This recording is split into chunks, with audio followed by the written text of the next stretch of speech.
उखल बंधन। तो अब देखो क्या हुआ।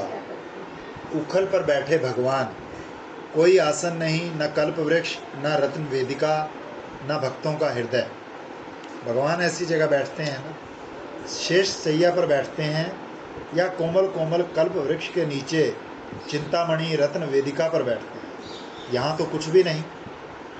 अच्छा, तो भक्तों के हृदय में बैठते हैं, सो भी नहीं। नित्य निकुंज में फूल की सेज पर बैठते हैं, सो भी नहीं। तो यहाँ है उल्टा हुआ उखल, और उसके पीछे हैं भगवान। मैया आई पीछे पांव दबा करके मालूम ना पड़ने पाए। वो सर्वज्ञ को अल्पज्ञ मान रही है कि मालूम ना पड़ने पाए कन्हैया को कि मैया आ रही है। कहती है कि ये माखन चोरी से खा रहा है। तो सारी सृष्टि के मालिक को चोर मान रही है। हाथ में छोटी सी लठिया लेकर आई, सर्वशक्तिमान को अल्पशक्ति बना रही है। भक्ति के अधीन होकर भगवान को ऐसा बनने में कोई आपत्ति हो, कोई हिचकिचाहट हो, सो नहीं। क्यों? क्योंकि वो जानते हैं हम तो ज्यों के त्यों हैं। अरे भगत, तेरी जैसी मौज हो वैसा बना लो। अपने को भक्तों के हाथों में पूर्ण रूप से समर्पण अगर कोई कर सकता है तो भगवान। भक्त लोग अपने को पूर्ण रूप से अर्पण नहीं करते, कुछ ना कुछ अपने मन की बात, कुछ ना कुछ गड़बड़ झाला लगाए रखते हैं। हे भगवान पीताम्बर पहन कर आओ, हे भगवान मुरली लेकर आओ, हे भगवान मुकुट धारण करके आओ, सांवरे बनकर आओ, बालक बनकर आओ। बात है ना जो खंडालाल जी ने कहा कि महाराज हम आपकी सेवा करेंगे, लेकिन आप ये मकान छोड़ दो, एक झोपड़ी में रहो, फिर आपको और कोई सेवक ना हो तो हम आपकी सेवा करेंगे। भाई मैं जैसा हूँ तो वैसा तो सेवा कर सकते हैं, तो जैसा तुम चाहो मैं बनूँ तो तुम सेवा करो। तो जवान बनकर आओ। सो भगत लोग कुछ ना कुछ अपनी जरूर लगा देते हैं, पूर्ण समर्पण नहीं करते कि जैसे तुम्हें जचे वैसे। लेकिन भगवान अपना अर्पण भक्त के प्रति पूर्ण रूप से करते हैं। अब भक्त कहेगा अपनी सेवा दो तो साथ में अंदर रखेगा कि सेवा लेनी है तो मुझे स्वस्थ रखो, कुछ ना कुछ अपना अड़ेंगा लगाएगा। तो आओ अब एक झांकी देखें। मैया को देखा कि हाथ में छड़ी लेकर चली आ रही है, तो त्वरा आई। बोले कि देर करेंगे तो पकड़े जाएंगे, और झट उखल से नीचे उतर गए और जैसे कोई डरा हुआ आदमी भागे वैसे भागे। अच्छा, बोले कि हाथ में छड़ी देखकर भागे क्यों? नारायण कहो, हाथ में चेतन रहे कि जड़ रहे। मैया ने हाथ से जड़ को पकड़ा। अब जड़ को पकड़ा तो चेतन कैसे पकड़ा जाएगा, इसलिए भागे। अगर मैया के हाथ में छड़ी ना होती, लठिया ना होती, तो तुरंत पकड़ जाते। ये छड़ी ने गड़बड़ कर दी। बोले कि मैया, जड़ मतलब कि हम विषयों के पीछे भागेंगे तो भगवान कहाँ आएंगे? जब तक हम अपने शरीर से और अंतर वासनाओं से मुक्त ना होंगे तब तक भगवान कैसे आएंगे? मैया जब तक तेरे हाथ में छड़ी है तब तक मैं नहीं आ सकता। जब तक हम जड़ में जरा सी में फंसे हुए हैं भगवान नहीं आए। और दूसरे, मैया क्रोध करके आई, तो जिसके मन में गुस्सा होता है ईश्वर उसको नहीं मिलता। ईश्वर उसको कहाँ मिलेगा? बोले कि हमारी मैया है तो क्या, क्रोध छोड़कर हमारे पास आए। तो मैया तो क्रोध लेकर आई थी। जड़ का चिंतन छोड़कर आओ, चेतन का चिंतन करो। अब भगवान के पास भय भी आया और भागे। भागने का मतलब ये नहीं कि कहीं दूसरे देश में चले गए, वहीं मैया के सामने, कभी बाएं कभी दाएं, कभी दरवाजे के बाहर, कभी अंदर। विश्वनाथ चक्रवर्ती ने लिखा है कि कृष्ण ने अपने मन में सोचा कि बाहर की ओर निकलेंगे तो बहुत से लोग होंगे, तो मैया बहुतों के बीच छड़ी लेकर दौड़ती हुई नहीं जाएगी। लेकिन उस दिन तो सब दास दासी दूसरे काम में लगे थे, तो वहाँ कोई नहीं था। इसलिए मैया चली गई। और ये लीला कि भगत जो हैं वो खदेड़े और भगवान जागें भागें, वो सबको दिखाने लायक तो था नहीं। तो ये कौन भगवान है? मैया दौड़ रही है, भगवान के पीछे दौड़ना अच्छा है। कहाँ जाकर छिपोगे? कण कण में ढूंढ लेंगे। योगियों का मन कैसा मन?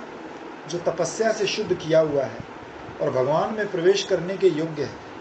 तपपूत और तप प्रेरित जो योगियों का मन है, भगवान में प्रवेश करने में समर्थ है, वो मन भी जिन भगवान को प्राप्त नहीं कर सकता, उन भगवान को गोपी शरीर से हाथ में लठिया लेकर पकड़ने के लिए दौड़ रही है। योगी का मन ईश्वर को क्यों नहीं प्राप्त कर पाता? वो भी अद्भुत गति है। योगी लोग विषय को प्राकृत समझते हैं और आश्रय को चेतन समझते हैं। योगियों का यह सिद्धांत है। मनोवृत्ति के सामने जो शब्द स्पर्श रूप रसावली जो चीज आती है, उसी को तो वो प्रवृत्ति का कार्य समझते हैं।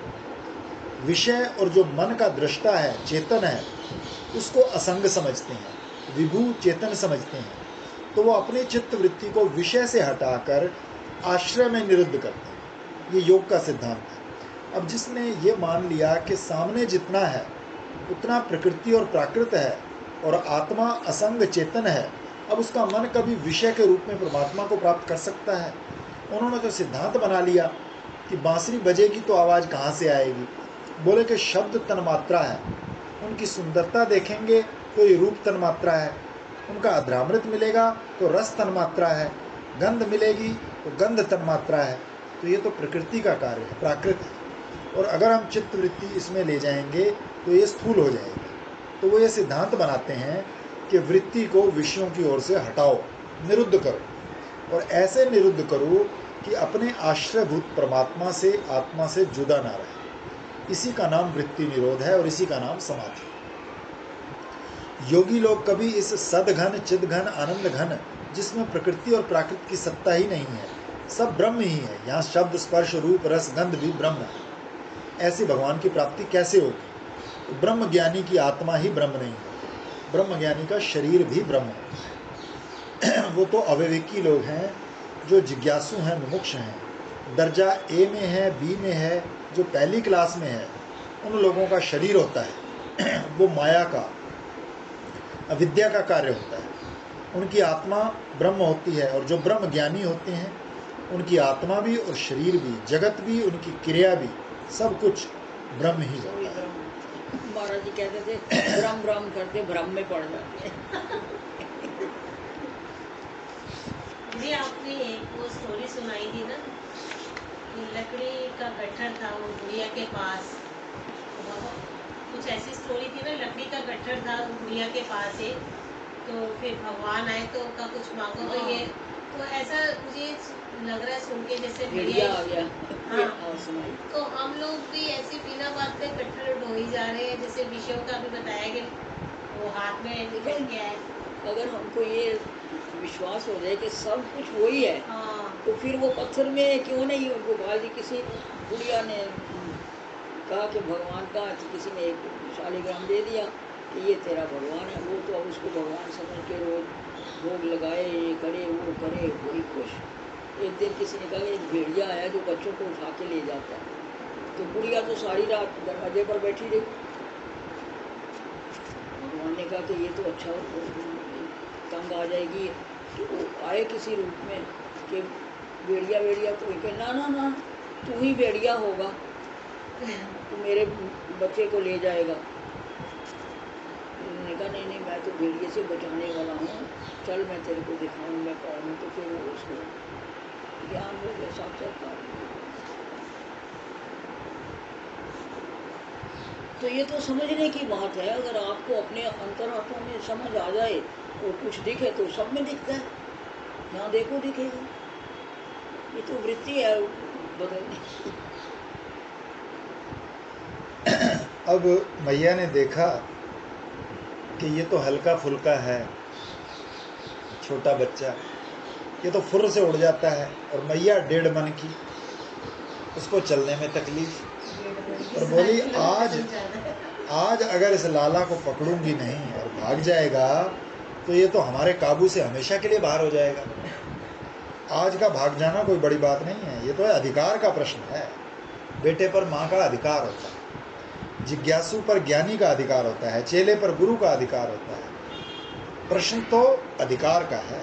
अगर आज मैं इसको नहीं पकड़ सकी तो आज तो मटका ही फोड़ा है, कल तो घर में कपड़ा फाड़ेगा। मैं पकड़ने जाऊंगी, भागेगा और कहेगा ले ले ले, अंगूठा दिखाएगा। तो आज तो इसको, उधम को दंड मिलना ही चाहिए। तो जननी का अर्थ है जननी पने के अधिकार से युक्त मैया, कोई ये मत समझना कि क्या मैया है जो लाला को पकड़ने को दौड़ती है। कई कई लोग होते हैं जो बड़े कोमल हृदय होते हैं। भक्तमाल में एक कथा है, एक नन्हा सा बालक भगवान की कथा सुनने चला गया। पंडित जी उखल बंधन की कथा कह रहे थे, तो उन्होंने खूब प्रेम से सुनाया कि यशोदा मैया ने कैसे कस कस कर लाला कन्हैया की कमर रस्सी से बांध दी। तो वो रोता रोता घर में आया। अब उसके मैया घर में काम कर रही थी। उसने कहा, बेटा क्यों रो रहा है? उसने कहा, मैया मैया यशोदा मैया ने कन्हैया भैया को उखल से बांध दिया। अब उस बच्चे की मैया ये सुनकर तो बेहोश होकर गिर गई।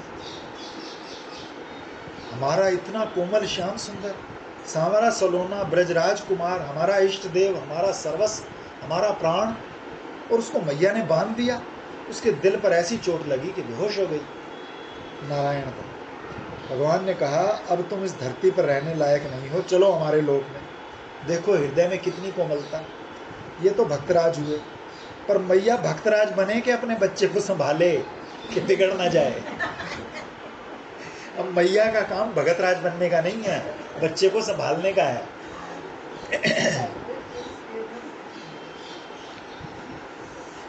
अब मैया सोचे कि कहीं हम हार ना जाएं। कई कई बच्चे ऐसे होते हैं कि 2.5-3 बरस की उम्र में ही उनके अंदर खूब ताकत होती है, खाए पिए हृष्ट पुष्ट होते हैं। अब आजकल तो मैयाएं इतना दूध नहीं पिलाती, तो क्या कहा जाए।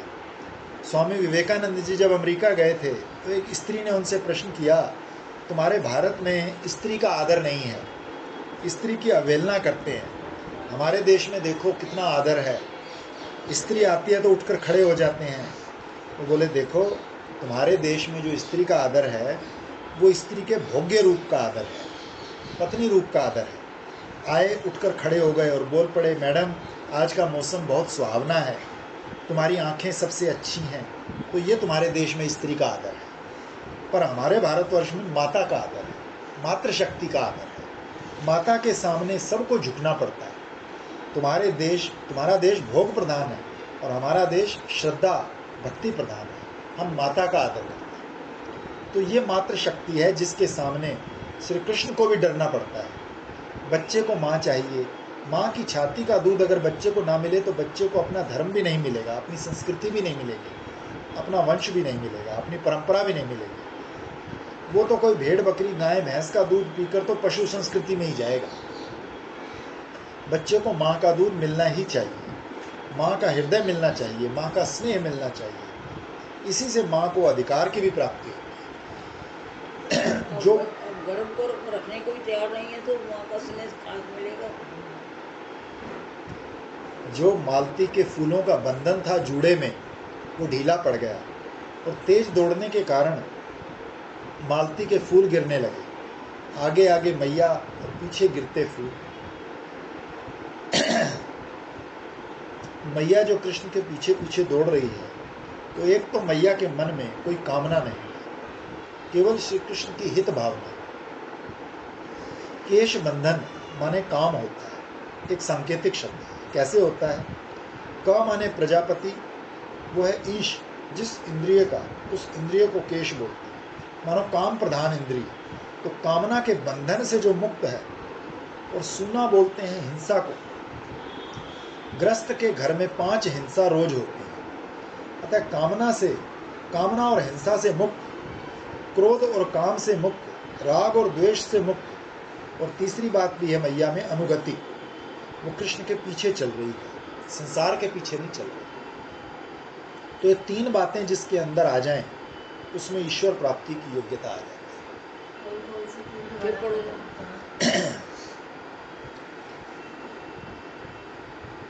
जो कामना बंधन से मुक्त है, निष्काम, कामना और हिंसा से मुक्त, क्रोध और काम से मुक्त, इसका अर्थ है राग और द्वेष से मुक्त। और तीसरी बात है अनुगति, कृष्ण के पीछे चलो। चौथी बात इसमें क्या है? वेग। जिसके चित्त में वेग तीव्र होता है कि जल्दी मिले भगवान, उत्कंठा, वो भगवान के पास जल्दी पहुंचता है। मैया में वेग भी है। एक बात और, अपना कोई स्वार्थ नहीं है, कोई निस्वार्थ निष्कामता उत्कंठा।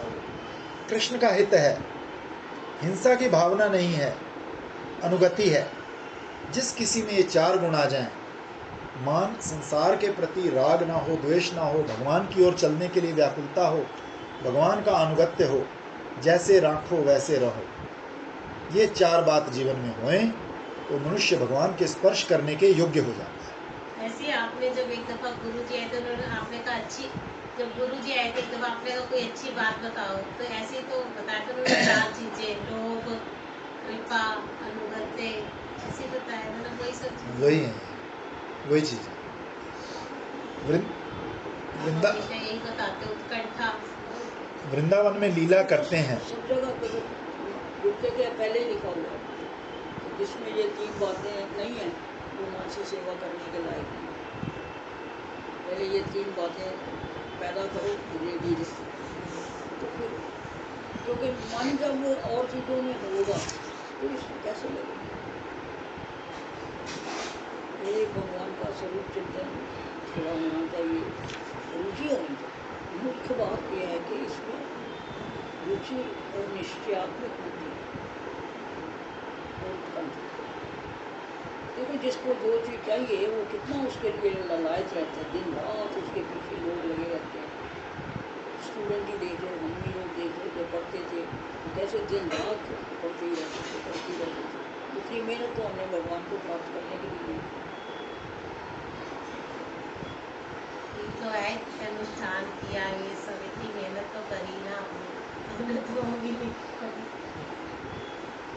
वृंदावन में लीला करते हैं कि मैया कृष्ण के पीछे दौड़ते थक गई। असल में भगवान किसी के बल से, शक्ति से, सामर्थ्य से नहीं पकड़े जाते। तो अपनी कृपा से वो जब देखते हैं कि मेरे लिए ये थक गया, बस तब कृपा करके प्रकट हो जाते हैं। तो कहना जी स्वयं देखो, 3 पुरुष शरण किए, जब कुछ नहीं हुआ तो हाथ खड़े कर दिए, रस्सी बांध ली, कमरा घेरा कर दिया। ये जब भगवान ही नहीं इस जन्म में मिलना तो फिर जी के क्या लेना। हाथ खड़े कर दिए ना, अब हमारा और बल नहीं, तो भगवान प्रकट हो। इसलिए आखिर तो प्राणों से प्यारा भगवान वृंदावन लगना चाहिए, कम से कम मन से। तो भगवान ने अगर और रखना होता है तो वो साथ पूरी कर देते हैं, और नहीं रखना हुए तो। जहाँ मनुष्य थकता है, श्री वल्लभाचार्य जी महाराज कहते हैं कि निस्साधन हो जाता है, साधन करने का भी सामर्थ्य नहीं है कि पुकारें कि भगवान आओ। जहाँ शरणागति होती है, प्रपत्ति होती है, जहाँ गिर पड़ते हैं, वहाँ भगवान प्रकट हो जाते हैं। जब मैया इंसान जब करके थक जाता है ना तो कहते हैं चलो अब तो या मिलो और या मरो, बस फिर यही स्थिति हो गई। कहाँ तक करेंगे।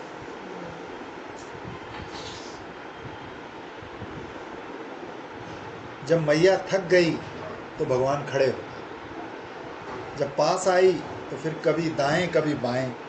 मधुमंगल के कहने से मैया ने सतयुग के भक्तों की सौगंध दिलाई, त्रेता युग के भक्तों की, द्वापर के भक्तों की सौगंध दिलाई, पकड़ में नहीं आई। परंतु कलयुग के भक्तों की सौगंध दिलाई तो पकड़ में आ गए। इसकी कलयुग के भक्तों की सौगंध कलयुग दिलाई। क्यों? बोले यदि इनकी सौगंध दिलाने पर भी भगवान नहीं मिलेंगे तो बेचारे जल्दी निराश हो जाएंगे।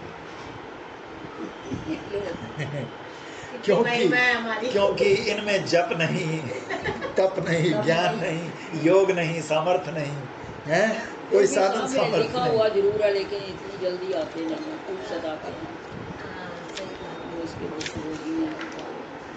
पर आज मैया के सामने एक विलक्षण भगवान का रूप खड़ा है, ऐसे भगवान का ध्यान जल्दी होता है। कुछ लोगों ने भगवान को बहुत परे कर दिया, निर्गुण है, निराकार है, निर्विकार है, ऐसा है, वैसा है। इन्होंने भगवान का साधारणीकरण कर दिया। ऐसा ही है जैसा हमारा बालक सामने बैठा है। भगवान कैसा? जैसे तुम हमारे सामने बैठे हो, ऐसे ही भगवान हमारा बालक है, बालक। देखो, भगवान को इतना निकट ला देना, अपने घर में ला देना, व्यवहार में ला देना। वैष्णव लोग कहते हैं कि हम दृष्टा दर्शन बिल्कुल नहीं मानते, परमात्मा दृष्टा है, दृष्टा है। तो दृश्य कौन है? वो कहते हैं परमात्मा दृश्य है। हमारा दृश्य दर्शन है। परमात्मा सातवें आसमान में नहीं है, परमात्मा इसी धरती पर हमारे घर में है, हमारे बालक के रूप में। हम उससे खेलते हैं, बोलते हैं, रुलाते हैं, हंसाते बताया हैं। ना आपको, एक बार हम परिक्रमा जा रहे थे तो जो मेरे साथ एक औरतें आगे आगे चल रही, वही घर की बातें, दरानी जेठानी सास ये वो। तो मैंने कहा भैया आप परिक्रमा कर रहे हो, कोई भगवान की बात करो। क्या बोली तो मैं बोली तो पता क्या, भगवान होएगा तेरे लिए। हमारा तो रोज मूड मारता है,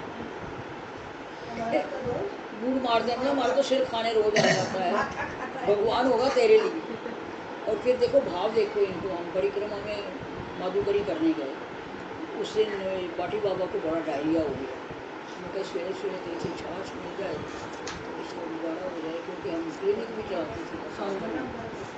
तो हम एक जाके राधे श्याम करने सीखते थे, सब माधुकरी करने। तो राधे श्याम किया तो भैया बाहर निकले बड़े गुस्से में। मैं क्या बोले मुझे छाछ चाहिए। आ गई है सवेरे सवेरे छाछ चाहिए, अभी तो मैंने मक्खन भी नहीं निकाला लाला के लिए। कोई बात नहीं, गुस्सा वैसे भी नहीं आता, फिर व्रत में रह के माधुकरी करने में क्या गुस्सा है। फिर आगे जरा 2-4 कदम हम गए तो फिर बुला दिया, ए लाली। तो बड़ी सीधी बोल रही है, मैं आई, चल मैं तेरे को मक्खन सफेद ही दे देती हूँ, मक्खन मक्खन तू खा लेना और छाछ बाबा जी को पिला देना। मैंने कहा भैया 1 मिनट में कैसे बदल गई। अरे तू सवेरे सवेरे आई है, साध्वी है, ना दूंगी तो मेरे लाला का अनिष्ट हो जाएगा। ये भाव है। और यहाँ के दुकानदार की बात तो कई बार सुनाई है, बड़ी आई पैसे वाली। अरे भैया पहले तो इतने गुस्से में कि मेरा छापा मूंगफली का गिर गया। तो पैसे दिए तो कहते बड़ी आई पैसे वाली, 20 रुपये दे दे, जो उसने चीज ली है, बाकी मूंगफली भी उसकी, गैया भी उसकी, तू भी उसकी। तो ये जो भगवान की झांकी है ऐसी विलक्षण है। आंख में से 6 महीने समाधि में रहे थे, तो छठ को स्वामी थे, 6 महीने उखल बंधन देखते रहे। कौन दीदी, किसने देखा? उखल बंधन 6 महीने तक दर्शन करते रहे। कौन? छठ को करके गोस्वामी देखा। ये ईश्वर का वात्सल्य देखो कि जगत का स्वामी और अपनी माता का इतना अपना हो जाए कि उससे भागे, डरे, उसके लिए रोए। ईश्वर को इतना अपना बनाने की शक्ति किस में? बोले कि भक्ति में। ये भक्ति की शक्ति है।